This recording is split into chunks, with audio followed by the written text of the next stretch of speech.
ETF index mutual funds నేర్చుకుని stock మార్కెట్లో రాణించాలనుకుంటున్నారా? వెంటనే ఈ నెంబర్కి కాల్ చేయండి. నమస్తే, వెల్కమ్ టు సుమన్ టీవీ. నేను మీ రజనీరమ్మ. ఇప్పుడు మనం చూసుకుంటే బయట ఏం జరుగుతుందో అందరికీ బాగా అర్థమవుతుంది అనుకుంటాను. పరిస్థితులు ఎంత దిగజారుతున్నాయో, ఎంత దారుణంగా తయారవుతున్నాయో. ఒక మనిషికి, ఒక జీవికి విలువ లేదు, ప్రాముఖ్యత లేదు. సొంత కుటుంబ సభ్యులనే చంపుకునే కాలం దాపురించింది అని చెప్పడానికి చాలా విచారిస్తున్నాను. ఏంటండి ఈ దారుణాలు ఏంటి చెప్పండి? మీ భార్యల్ని, మీ పిల్లల్ని మీరు ఎందుకు హింస పెట్టుకుంటున్నారు? మీ భర్తల్ని, మీ పిల్లల్ని మీరు ఎందుకు హింస పెట్టుకుంటున్నారు? మీ తల్లిదండ్రుల్ని, తోడబుట్టిన వాళ్ళని, చుట్టాలని, పక్కాలని ఎందుకు మీరు హింస పెట్టుకుంటున్నారు? మీ వాళ్ళని మీరే క్షమించలేని పరిస్థితిలో ఉన్నారా? పరిస్థితుల్ని అధిగమించలేని స్థితిలో మీరున్నారా? ఎందుకు దారుణానికి ఒడిగడుతున్నారు? ఇప్పుడు చూసుకుంటే మనం ప్రజెంట్ గా కోనసీమ జిల్లాలో ఒక అతను ఇద్దరు పిల్లల్ని గోదావరిలో తోసేసి తను దూకేసి చనిపోయిన సంఘటన చెప్పాలంటే చాలా హృదయ విదారకంగా, చాలా దారుణంగా, చాలా విచారంగా ఉన్న విషయం ఇది. చూడండి, ఎన్నో సంఘటనలు జరుగుతున్నాయి. మనం ఎంతో బాధపడుతున్నాం. బాధపడి ఇలా జరగకూడదు అని ప్రతిసారి మనం ఎంతో మందికి చెప్తున్నాం, ఎన్నోసార్లు చెప్తున్నాం. ఒకళ్ళు చెప్పడం ఏంటండి? మీ సొంత మనుషుల్ని మీరు ఎందుకు దారుణంగా చంపుకుంటున్నారు? సమస్య ఉంటే మీరు కూర్చొని మాట్లాడుకోండి, తిట్టుకోండి, అరుచుకోండి. కానీ ఫైనల్లీ ఒక నిర్ణయానికి రావాలి మీరు. అది ఏ కష్టమైనా గానీ, ఆర్థిక పరిస్థితులే కావచ్చు, అప్పులు ఉండొచ్చు, పిల్లలకి పెళ్లిళ్ళు చేయలేకపోవచ్చు, లేదా పిల్లలు మాట వినకపోవచ్చు, లేదా భార్యాభర్తలకు అనేక రకమైన గొడవలు ఉండొచ్చు. ఇవి ప్రతి కుటుంబంలో ఉంటాయండి. 100కి 100% ఉంటాయండి. నిజంగా పెళ్లి చేసుకోకుండా ఉన్న బ్యాచులర్స్ కి కూడా వందల సంఖ్యలో సమస్యలు ఉంటాయి.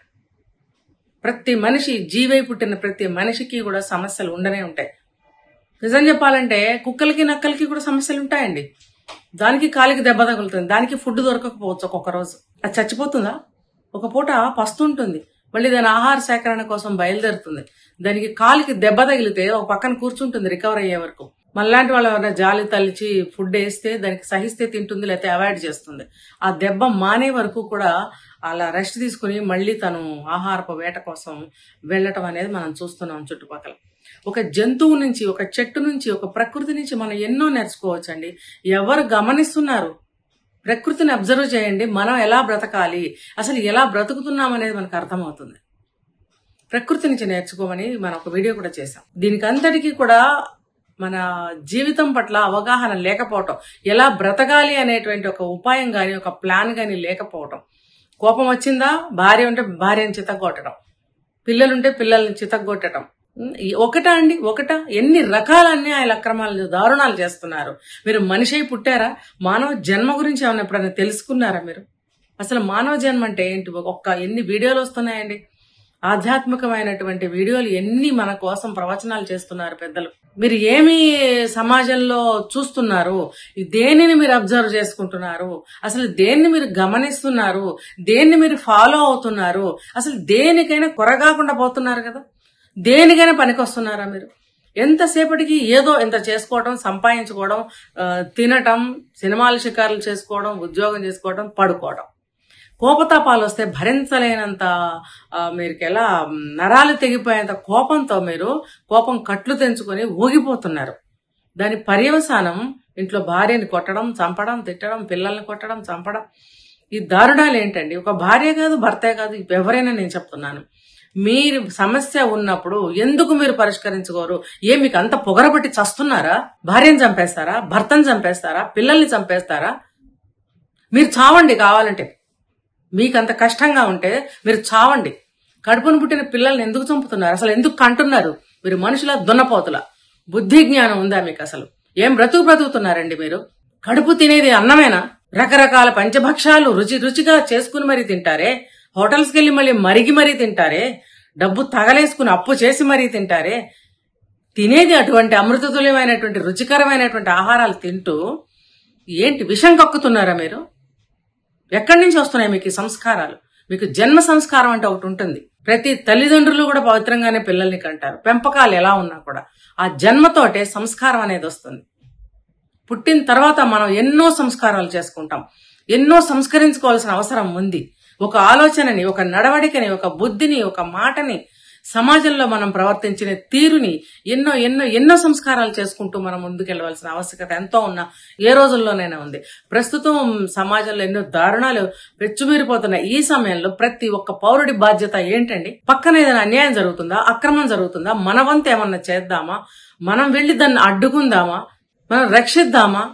ఏమి ఆలోచనలు లేవా మీకు? మీ కుటుంబాన్ని మీరు సరి చేసుకోలేకపోతున్నారు, ఇక పక్క వాళ్ళకి ఏం చేస్తారు?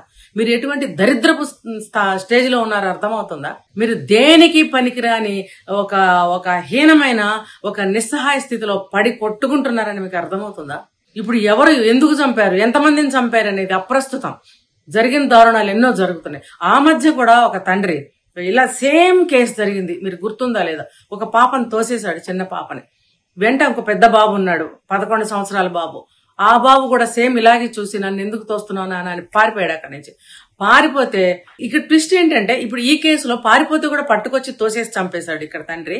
ఆ కేసులో ఏంటంటే ఆ అబ్బాయి పారిపోయి అక్కడ ఉన్నటువంటి జనానికి అందరికీ చెప్పాడు, నన్ను తోసి చంపేస్తున్నాడు, మా చెల్లిని చంపేశాడు, కాపాడండి కాపాడండి అని తను సేవ్ చేసుకోగలిగాడు. భగవంతుడి దయ వల్ల ఆ అబ్బాయి సేవ్ అయ్యాడు.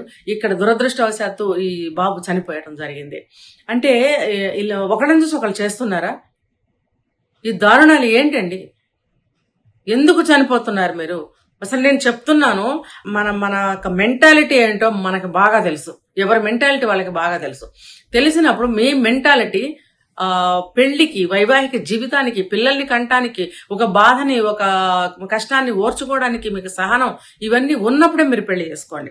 ఒక బాధ్యతని సక్రమంగా నేను నిర్వర్తించగలను, ఎవరికి నేను అన్యాయం చెయ్యని మనస్తత్వం నాది, నేను ఎటువంటి కష్టం వచ్చినా కుటుంబ సభ్యులతో సమానంగా పంచుకుని ఒక కష్టానికి మేము ముందుకు నడుస్తాము అనే ధైర్యము, సాహసము, ఆ తెలివి అది ఉంటేనే మీరు పెళ్లి చేసుకోండి, పిల్లల్ని కానండి. దయచేసి దయచేసి భార్యలకు కూడా నేను చెప్తున్నాను, మీరు సహనంగా ఇంటి పనులు చేసుకుంటూ ఉద్యోగం చెయ్యటమా మానటమా అనేది అది మీ ఇష్టం. మీ ఇష్టమైతే ఉద్యోగానికి వెళ్తున్నారు మీరు, ఎవరు మిమ్మల్ని ప్రెషర్ చేయరు. ప్రెషర్ చేసినప్పుడు, ఉద్యోగం చేయాల్సిన పరిస్థితి వచ్చినప్పుడు ఆ స్త్రీల సంగతి వేరు. జనరల్ గా చెప్పాలంటే ప్రతి స్త్రీ కూడా తన ఇష్టంగానే ఉద్యోగానికి వెళ్తుంది. ఇప్పుడు సాఫ్ట్వేర్ ఉద్యోగాలు చేసే ప్రతి అమ్మాయిని వాళ్ళ మొగుళ్ళు గాని, తల్లిదండ్రులు గాని, మీరు ఉద్యోగం చేయందే మనకి పూట గడవదు అని అంటేనే చేస్తున్నారా? కాదు, మీ ఇష్టంగా వెళ్తున్నారు. అలాంటప్పుడు మీ ఇష్టంగా మీరు ఉద్యోగానికి వెళ్తే అది మీ ఇష్టం. కానీ ఒక పెళ్ళైన తర్వాత మొగుడైనా పెళ్ళామైనా ఇంటి కష్ట నష్టాలు ఓర్చుకుంటూ, ఇంటి పనులు చేసుకుంటూ, పిల్లల్ని కంటూ, పిల్లలిద్దరిని సమానంగా పెంచుకుంటూ, వాళ్ళకి మంచి జీవితాన్ని ఇచ్చే నేపథ్యంలో చదువు సంధ్యలు, సంస్కారాలు, బుద్ధులు నేర్పిస్తూ ఒక మంచి కుటుంబంగా మీరు నిలబడగలిగితే, సొసైటీకి ఒక మంచి పౌరుల్ని మీరు ఇవ్వగలిగితే, సొసైటీలో మీరు ఒక మంచి సిటిజన్స్ గా, మీరు బాధ్యత కలిగిన పౌరులుగా మీరు ఉండదలుచుకుంటేనే పెళ్లి చేసుకుని పిల్లల్ని కనండి. బుద్ధి లేని మనుషులకి నేను చెప్తున్నాను, ఇలాంటి ఆలోచనలు ఉన్న వాళ్ళెవరూ కూడా పెళ్లిళ్ళు చేసుకోకండి. ఎవరికి వచ్చిన నష్టం లేదు.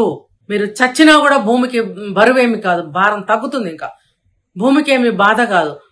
చస్తే 10 రోజులు గడవక ముందు ఎవరి పనుల్లో వాళ్ళకి వెళ్ళిపోతున్నారు. 11వ రోజు తప్పనిసరిగా వాళ్ళ పనులు మానుకుని కర్మక్రియలు చేస్తున్న పరిస్థితులు ఇవాళ ఉన్నాయి. 12వ రోజు నుంచి మిమ్మల్ని ఎవరు పెట్టుకోండి ఈ విషయం నేను చెప్పింది. మీరు చస్తే ఎవరికి బాధ లేదు. మీ తోడబుట్టిన వాళ్ళకో మీ తల్లిదండ్రులకో కాస్త బాధ కలుగుతుంది. మీ మిగిలిన ఆస్తులు వాళ్ళు తోడబుట్టిన వాళ్ళు పంచుకుంటారు, తల్లిదండ్రుల్ని చూసుకుంటారు. ఎవరూ లేకపోతే దేవుడిచ్చినంత వరకు ఆ భూమి మీద వాళ్ళు జీవిస్తారు, తర్వాత వాళ్ళు రాలిపోతారు. మిమ్మల్ని 10, 12, 13 రోజుల్లోనే మర్చిపోతారు. ఏదో మీరు చస్తే వీళ్ళకి పనిష్మెంట్ అవుతుంది అని అనుకుంటున్నారేమో. అఫ్కోర్స్ మీ భార్య అయినా సరే ఒక నెల రోజులు తిరిగిన తర్వాత నా పరిస్థితి ఏంటి అని ఖచ్చితంగా ఆలోచనకు వస్తుంది. తన దారి తను చూసుకోవాలనే ఆలోచనలో వస్తుంది. రావాల్సిందే. మిగిలిన తన జీవితం ఎలా బ్రతకాలి చెప్పండి. కాబట్టి తన జీవితం తన దారి తను ఖచ్చితంగా చూసుకుంటుంది. భార్య అయినా సరే, భర్త అయినా సరే. ఇది గుర్తుపెట్టుకోండి. పిల్లల్ని చంపేసి మీరు చచ్చి పెళ్ళానికి ఏదో పనిష్మెంట్ ఇచ్చాను, మొగుడికి ఏదో పనిష్మెంట్ ఇచ్చాను అనుకుంటే అది ఖచ్చితంగా పనిష్మెంట్ కాదు. ఇలాంటి హింసా ప్రవృత్తి ఉండి గొడవలు పడుతూ సాగిస్తున్న ఈ జీవనానికి చెక్ పెట్టగలిగాము. ఈ రోజుకి దరిద్రం వదిలింది వీడితో, లేకపోతే దీంతో. రేపటి నుంచి నా జీవితం నేను బ్రతకచ్చు. 10 ఏళ్ల నుంచి నేను నరకం అనుభవించాను పెళ్ళాంతోటి, నాకు ఈ రోజుతో శని వదిలింది అనుకుంటాడే కానీ మొగుడు అలాగే పెళ్ళాము గుర్తు పెట్టుకుని సంవత్సరాలు జీవితం అంతా కుళ్ళి ఏడుస్తూ జీవితాన్ని శిథిలం ఎవరు చేసుకోరు. ఇది బాగా గుర్తు పెట్టుకోండి. పిల్లల్ని చంపుతున్నారు మీరు, అంటే పిల్లల్ని చంపితే మీకు మళ్ళీ కేసులు అవుతాయి, మీకు శిక్షలు పడతాయని మీరు దూకి చచ్చిపోతున్నారా? లేకపోతే బతికున్న వాళ్ళకి శిక్ష వేస్తున్నాను అనుకుంటున్నారా? కానే కాదు. కోర్టులకి పోలీసులకి పని తగ్గించిన వాళ్ళు అయ్యారు. మీ భార్య గాని భర్త గాని ఎవరైతే మిగిలి ఉన్నారో వాళ్ళకి మీరు మంచి దారి ఇచ్చిన వాళ్ళు అయ్యారు. వాళ్ళు సుఖంగా బ్రతకడానికి మీరు అవకాశం కల్పించిన వాళ్ళు అయ్యారు. మీరు చచ్చి కూడా మంచిగా చేశారని నేను హ్యాట్స్ ఆఫ్